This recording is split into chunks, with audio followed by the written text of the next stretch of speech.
नमस्कार कृषक बंधु। मैं सुजीत चक्रवर्ती, प्रकृति कृषि तंत्र एलएलपी पुणे से। आज हम बात करेंगे कार्तिक मास के शुक्ल पक्ष में पंचांग के अनुसार कृषि कार्य करने के लिए क्या क्या करना है, कैसे करना है, क्या कौन कौन से महत्वपूर्ण दिन हैं, इसके बारे में हम बात करेंगे। तो हम पंचांग का शुरू करते हैं।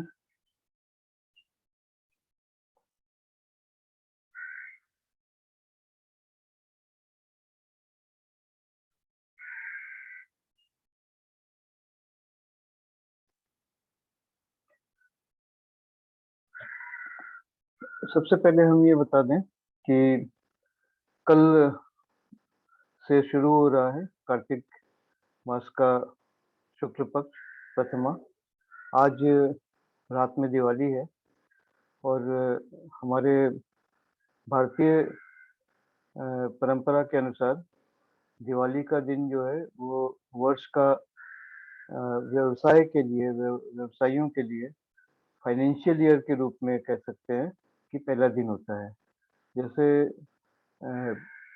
अंग्रेजी में या हम अप्रैल से मार्च फाइनेंशियल ईयर मानते हैं, उसी तरीके से भारतीय परंपरा के अनुसार दिवाली के दिन से नया बही खाता शुरू होता है। जो आपने देखा होगा, व्यापारियों के पास एक लाल किताब होती है जिसमें वो सारा हिसाब लिखते हैं। तो वो हिसाब की जो पुस्तक है, जिसको लाल किताब लाल रंग का पुस्तक होता है, बही खाता कहते हैं उसको। वो पुस्तक का शुभारंभ आज दिवाली के दिन से किया जाता है और लक्ष्मी गणेश की पूजा होती है। लक्ष्मी जी की पूजा इसलिए होती है कि लक्ष्मी जी धन की प्रतीक हैं और गणेश भगवान बुद्धि के प्रतीक हैं, ज्ञान के प्रतीक हैं, बुद्धि के प्रतीक हैं।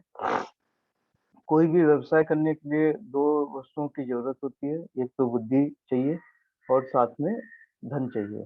तो इसलिए लक्ष्मी और गणेश भगवान की पूजा होती है और वो पूजा करके वो बही खाता शुरू किया जाता है। और फिर अ, कल से कार्तिक मास के प्रथमा से या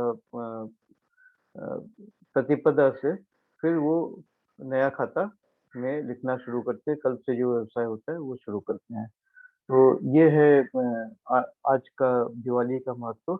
इसके अलावा ऐसा भी मतलब जो दिवाली मनाने का जो मुख्य कारण है वो ये है कि भगवान राम जब अयोध्या में रावण का वध करके दशहरे के दिन वध किया था और उसके बाद वो अयोध्या पहुंचे थे, तो वो आज का दिन ही था, दिवाली का दिन, जिसलिए उनके सम्मान में पूरे अयोध्या को रोशनी किया गया था, दिया दीप जलाए गए थे। तो ये दो कारण है, एक जो धार्मिक कारण है और दूसरा जो है व्यावसायिक कारण है। तो आज शुक्ल पक्ष कृषि दैनिकी में कार्तिक मास संवत, अगर भारतीय परंपरा के अनुसार हम बात करें तो 2078 संवत वर्ष 2078 है। जैसे कि अंग्रेजी में हम 2021 कहते हैं, तो यहाँ पे 2078 है। हम थोड़ा सा आगे हैं उससे। सबसे पहले दिवाली की शुभकामनाएं हम आप सभी को देना चाहते हैं। तो हमने यहाँ पे थोड़ा सा ये लिखा है, ये अंग्रेजी में है, लेकिन इसमें जो मैसेज है, जो इसमें हमने कहने की कोशिश की, वो ये है कि हम प्रकृति के अनुरूप काम करें, प्रकृति के प्रति श्रद्धा व्यक्त करें और ऐसा कोई काम नहीं करें जिससे प्रकृति को नुकसान होता है, प्रकृति में कोई किसी भी तरीके का असंतुलन पैदा होता है। और इसके लिए हम कम से कम कृषि कार्य में तो प्राकृतिक रूप से जो वस्तुएं होती हैं उन्हीं का प्रयोग करें। कोई भी कृत्रिम वस्तु का प्रयोग नहीं करें जहाँ तक संभव है। खासकर जैसे पेस्टिसाइड है, दवाइयाँ हैं, औषधियाँ हैं और रासायनिक खाद वगैरह जो है, ये सब कृत्रिम रूप से बनाए जाते हैं। इनका हम उपयोग नहीं करें। जहाँ तक हम उनसे बचेंगे उतना हमारे लिए हमारे प्रकृति को हम कम नुकसान पहुँचाएँगे। अब हम आ जाते हैं जो आज का दिन है 4 नवंबर, कृष्ण पक्ष आश्विन मास। कृष्ण पक्ष आश्विन मास और अमावस्या मतलब ये है कि आज आश्विन मास का आखिरी दिन है। चित्रा नक्षत्र है। सुबह 7:41 तक चित्रा नक्षत्र था कह सकते हैं, और उसके बाद से स्वाति नक्षत्र शुरू होता है, जो कि 29 ये परम सिस्टम में जो है, ये रात को 12 बजे जो है वो 24 होता है। उसके बाद फिर सूर्य उदय के पहले तक जो है वो गिनती क्रमानुसार चलती है, और सूर्योदय के समय से फिर शुरू होता है सूर्योदय का समय। तो इसलिए ये जो समय है, ये 24 के बाद 29 का मतलब और 5 घंटे जोड़ लीजिए, तो 5:06 तक स्वाति नक्षत्र रहेगा, कह सकते हैं कल सुबह तक। और बाकी तो जो है वो बातें, तुला राशि में चंद्र और सूर्य भी तुला राशि में ही है। ये तो आज का दिवाली का जो है वो पंचांग है। और कार्तिक मास में जो शुक्ल पक्ष है, उसको भी हमने दोनों को थोड़ा यहाँ पे कंपेयर करने का कोशिश किया है। पूर्णिमा जो शुक्ल पक्ष का आखिरी दिन होता है, वो पूर्णिमा होता है कार्तिक मास में। तो उस दिन जो है ये पूर्णिमा का समय और अमावस्या का समय मैं यहाँ पे थोड़ा बताना चाहता हूँ। पहले अमावस्या का समय बता दें। अमावस्या जो है रात को 2:43 पर है अमावस्या। आज रात को 2:43 पर।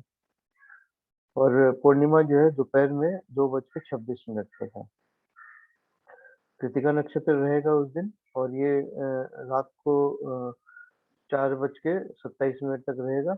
इसके अलावा चंद्र जो है मेष राशि में रहेगा सुबह 8:12 तक। उसके बाद वृषभ राशि में प्रवेश करेगा, और सूर्य जो है वृश्चिक राशि में गोचर करेगा। यहाँ पे हमने इसका चित्र दिया है अमावस्या का और पूर्णिमा का, जो हमने आपको पीछे जो इसके ऊपर जो विस्तार से हमने फिर वैदिक कृषि पंचांग के ऊपर हमने वीडियो बनाया है, उसमें आप देख सकते हैं हमारे चैनल में जाके। तो यहाँ पे ये जो अमावस्या और पूर्णिमा का समय है, वो इसलिए हमने यहाँ पे बताने का कोशिश किया है कि ये समय से 12 घंटे पहले से अमावस्या शुरू होता है, और 12 घंटे पहले बाद तक चलता है। इसका मतलब ये है कि अगर रात को 2:43 पे, आज रात को 4 तारीख को 2:43 पे अगर अमावस्या है, तो दोपहर में 2:43 से, और कल जो कार्तिक मास का प्रथमा होगा या प्रतिपदा होगा, 2:43 तक अमावस्या का प्रभाव रहेगा या अमावस्या रहेगा। अमावस्या जो है करीब 12 घंटे पहले से लेके 12 घंटे बाद तक रहता है। इसी प्रकार पूर्णिमा जो है वो दोपहर में 2:26 पर है, 19 तारीख को। तो रात को 2 बज के मतलब अंग्रेजी में तो 19वीं तारीख रहेगा, लेकिन अगर भारतीय समय भारतीय कैलेंडर से बात करें, तो ये उसके पहले का दिन होगा। पूर्णिमा के पहले चतुर्दशी का दिन होगा।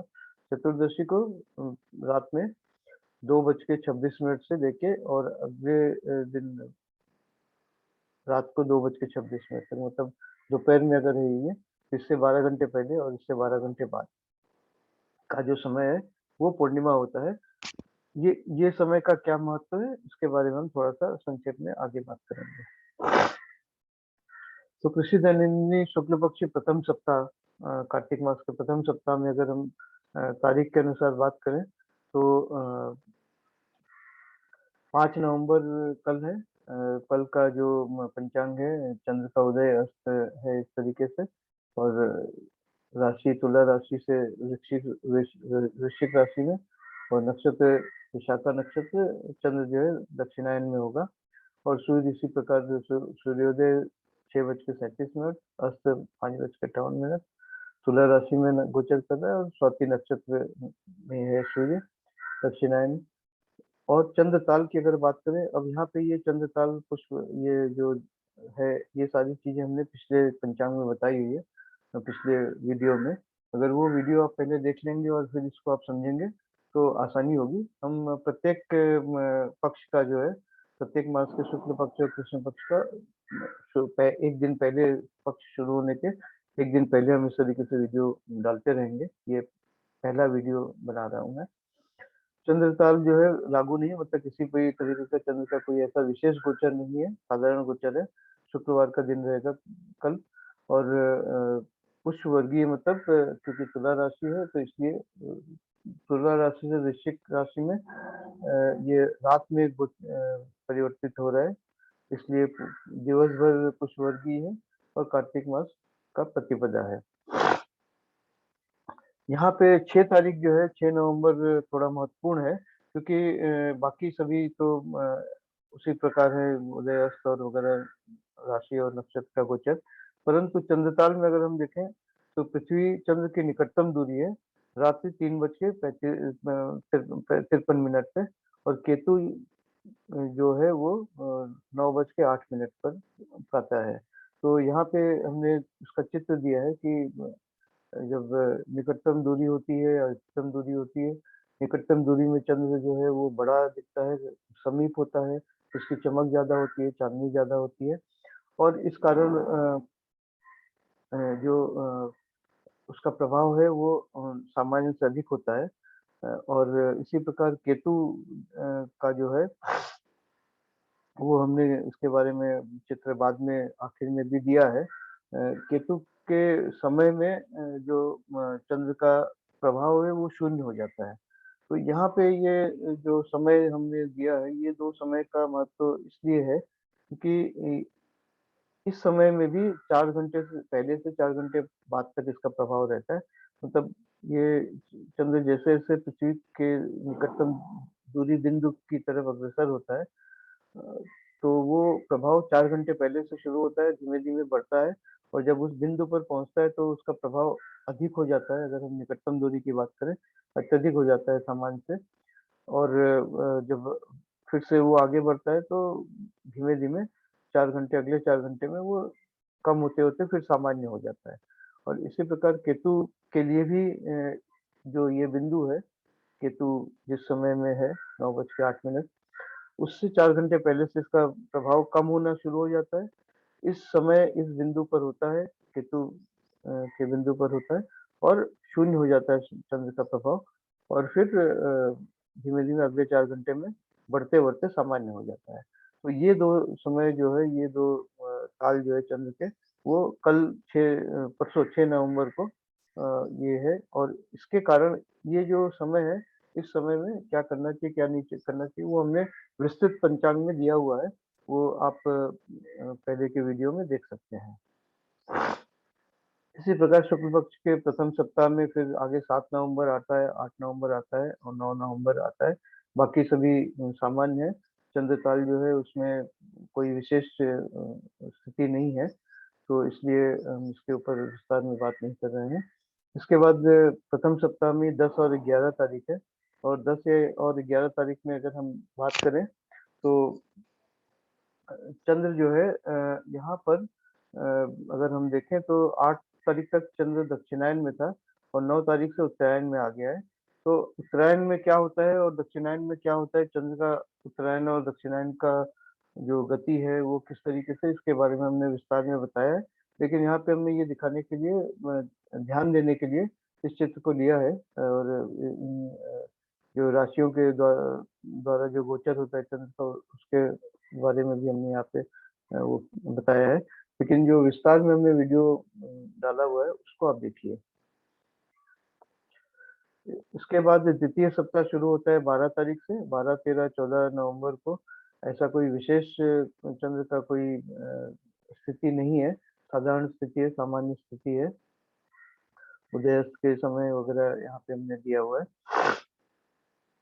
फिर द्वितीय सप्ताह में 15, 16 और 17 नवंबर को भी सभी कुछ सामान्य स्थिति है। ध्यान देने की ज़रूरत है कि चंद्र किस राशि में गोचर कर रहा है, किस नक्षत्र में गोचर कर रहा है, उसके अनुसार कौन-सा तत्व है उस दिन, कौन किस वर्ग पौधे के, किस प्रकार के पौधे के फसलों पे काम करना चाहिए, वो सारा हमने विस्तार में पंचांग में विस्तार में जो मैं बनाता हूँ उसमें दिया हुआ है। 18 नवंबर को भी सामान्य स्थिति है, कोई विशेष कोई स्थिति नहीं चंद्र का। लेकिन 19 नवंबर जो पूर्णिमा का दिन है, वो बहुत महत्वपूर्ण है, क्योंकि यहाँ पे पूर्णिमा के दिन 19 नवंबर को पूर्णिमा तो है ही, दोपहर में अपराह्न 2:28 पे, जैसे मैंने पहले बताया पहले स्लाइड में। इसके साथ-साथ चंद्र ग्रहण भी है, वो भी दोपहर को 2:34 अपराह्न में है, और राहु रात्रि 11:29 पर है। तो ये 3 घटनाएँ जो है चंद्र से संबंधित, ये तीनों घटनाएँ पूर्णिमा के दिन एक साथ हो रही हैं। तो हम थोड़ा-सा पूर्णिमा की स्थिति को समझते हैं। ये जो है ये अ, पूर्णिमा की स्थिति में चंद्र जो है उसके ऊपर ये अमावस्या की स्थिति है, और ये जो है ये चंद्र ग्रहण की स्थिति है। ये चंद्र ग्रहण की स्थिति है। अमावस्या की स्थिति ये है, चंद्र जब यहाँ पे होता है तब पूर्णिमा होता है। तो यहाँ पे हमने अमावस्या इसलिए लिखा है कि अमावस्या के दिन रात में चंद्र नहीं दिखाई पड़ता है। दिन में चंद्र जो है पृथ्वी और सूर्य के बीच में होता है। तो पृथ्वी का जो गुरुत्वाकर्षण बल है वो तो पड़ता ही है। चंद्र का गुरुत्वाकर्षण बल भी एक उसी दिशा से पड़ता है। लेकिन सूर्य के अनुपात में चंद्र का गुरुत्वाकर्षण बल बहुत क्षीण होता है। इसलिए हम कहते हैं कि चंद्र जब अमावस्या में होता है तो चंद्र का प्रभाव बहुत ही कम हो जाता है। शून्य नहीं होता है, लेकिन बहुत ही कम हो जाता है। चंद्र ग्रहण के समय जो है सूर्य का प्रकाश चंद्रमा पर नहीं पड़ता है, और ये पूर्णिमा के दिन या पूर्णिमा के दिन में ही होता है। तो चंद्र जैसे ये देखिए गोचर कर रहा है, और जब चंद्र पृथ्वी की छाया के अंतर्गत आ जाता है तो वो चंद्र ग्रहण होता है। पृथ्वी की छाया के अंदर, क्योंकि सूर्य का प्रकाश पृथ्वी पर पड़ रहा है और पृथ्वी के पीछे की तरफ उसका एक त्रिकोणीय छाया पड़ता है। जब चंद्र उसके छाया के अंदर से गोचर करता है तो चंद्र हमें दिखाई नहीं पड़ता, अन्यथा पूर्णिमा की रात को दिखाई पड़ता है। और चंद्र ग्रहण हमेशा रात्रि के समय ही होता है, सूर्य ग्रहण हमेशा दिन के समय होता है। यहाँ पे हम राहु केतु की भी बात कर लें। पिछले वीडियो में हमने विस्तार में बताया है, ये सूर्य के चारों तरफ पृथ्वी की जो परिक्रमा होती है, परिक्रमा के लिए जो पृथ्वी का जो परिक्रमा कक्ष है, उसको जब चंद्र का परिक्रमा कक्ष चंद्र पृथ्वी की तरह चारों तरफ ग्रहण ये गोचर करते समय, भ्रमण करते समय, परिक्रमा करते समय, जहाँ जब-जब पृथ्वी के कक्ष को काटता है तो वो राहु और केतु होता है। उत्तरायण में राहु होता है, दक्षिणायन में केतु होता है। मैंने शुरू में आपको बताया कि राहु है, ये सॉरी यहाँ पे उत्तरायण है, चंद्र उत्तरायण में है, तो राहु है, और दक्षिणायन में जो है वो केतु होता है। तो ये राहु केतु की अवस्था होती है। जब इस अवस्था में चंद्र होता है तो उसका प्रभाव शून्य हो जाता है। तो यहाँ पर भी 4 घंटे पहले से ये प्रभाव कम होना शुरू होता है और शून्य हो जाता है इस बिंदु पर, और फिर अगले 4 घंटे में धीमे-धीमे बढ़ते-बढ़ते प्रभाव सामान्य हो जाता है। तो पूर्णिमा के दिन अगर हम देखें तो एक तो पूर्णिमा है, 12 घंटे पहले से 12 घंटे बाद तक हमको उसका प्रभाव देखना है, समझना है। और उसके साथ में चंद्र ग्रहण जो है, उसका भी इसी प्रकार जितना समय उसको लग रहा है छाया से भ्रमण करने के लिए, उतना समय चंद्र ग्रहण रहता है, और उतने समय तक जो है चंद्र ग्रहण के समय सभी प्रकार के कार्य जो है वो वर्जित होते हैं। तो ये है अ, कार्तिक मास शुक्ल पक्ष के 2 सप्ताह जो है, प्रथम सप्ताह और द्वितीय सप्ताह के जो पंचांग के अनुसार विस्तार जो है पंचांग का वो हमने इसमें बताया हुआ है। विस्तार के लिए आपको सदस्यता लेनी होगी, और सदस्यता लेके आप नियमित रूप से पंचांग का विस्तार से आप प्राप्त कर सकते हैं। उसके लिए आप हमें टेलीग्राम से संपर्क कर सकते हैं, या व्हाट्सएप से संपर्क कर सकते हैं, या फ़ोन कर सकते हैं, या फिर ये यूआरएल है हमारा, जिसमें आप जाके उसकी सदस्यता ग्रहण कर सकते हैं। जिसमें हम प्रत्येक दिन का विस्तार में क्या कार्य अनुचित है और क्या कार्य उचित है, कृषि पंचांग के अनुसार, वैदिक कृषि पंचांग के अनुसार, वो हम विस्तार में बताते हैं। अलग-अलग फसलों के लिए किस फसल में क्या कार्य करना चाहिए, क्या नहीं करना चाहिए, ये सारी बातें हम विस्तार में उसमें देते हैं। धन्यवाद। नमस्कार।